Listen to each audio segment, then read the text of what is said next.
សម្រាប់យុវវ័យឡានបែបណាក៏ជិះបានប៉ុន្តែបើសម្រាប់មនុស្សចាស់ឬក៏ម្ចាស់អាជីវកម្មគឺពួកគាត់មើលលើសពីរូបរាងហើយនេះគឺជាមូលហេតុដែលធ្វើឲ្យរថយន្ត Chevrolet Colorado ទទួលបានចំណាប់អារម្មណ៍ខ្លាំងនៅលើទីផ្សារលើសពីរថយន្ត Pick-up ដទៃ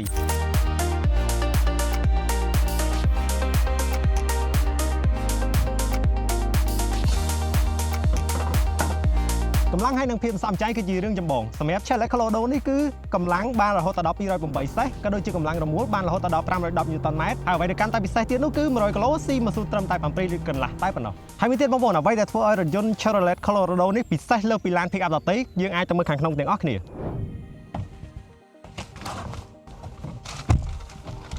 ការ design នៅផ្នែកខាងក្នុងប្រណិតទូលាយដូចទៅនឹងឡាន SUV ការ design នៃ SUV ហ្នឹងមិនទៅអញ្ចឹងបើសិនជាបងប្អូនអត់ដឹងចាំខ្ញុំប្រាប់ឡាន SUV គឺរចនាឡើងសម្រាប់ការបើកបរប្រចាំថ្ងៃលក្ខណៈគ្រួសារគឺផ្ដោតសំខាន់ទៅលើផាសុកភាពចំណែកឯឡាន Pick-up វិញគឺគេផ្ដោតសំខាន់ទៅលើការដឹកជញ្ជូនអញ្ចឹងគឺអត់ចម្លែកទេដែលបងប្អូនមួយចំនួនប្រើប្រាស់ឡាន Pick-up ហើយមានលក្ខណៈថាចុកខ្នងឈឺចង្កេះប៉ុន្តែសម្រាប់ Colorado យើងនេះគឺមានលក្ខណៈខុសប្លែកពីឡានដទៃកៃស្បៃអូតូក្តោបខ្លួនល្អអង្គុយយូរក៏មិនងាយនឿយហត់ពិសេសជាមួយនឹងការ design ចង្កូតបែបអេឡិចត្រូនិកការបើកបរគឺកាន់តែងាយស្រួលប្រើតែដៃមួយជំហានកាយបង្វិលបានដែរអញ្ចឹងមិនថាមនុស្សស្រីឬក៏មនុស្សចាស់បើកបរបានដោយងាយតែម្ដងបន្ថែមមកជាមួយនឹង Smart Key អាចបញ្ឆេះម៉ាស៊ីនពីចម្ងាយក៏ដូចជាម៉ាស៊ីនត្រជាក់មុនពេលចូលរថយន្ត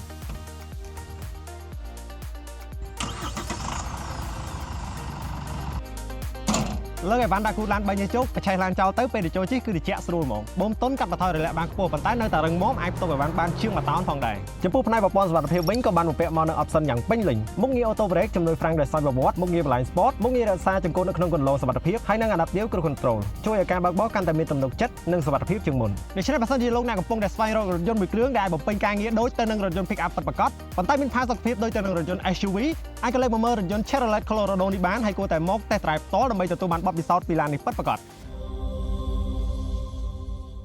នាំចូលនិងចែកចាយផ្ដាច់មុខដោយ TH Group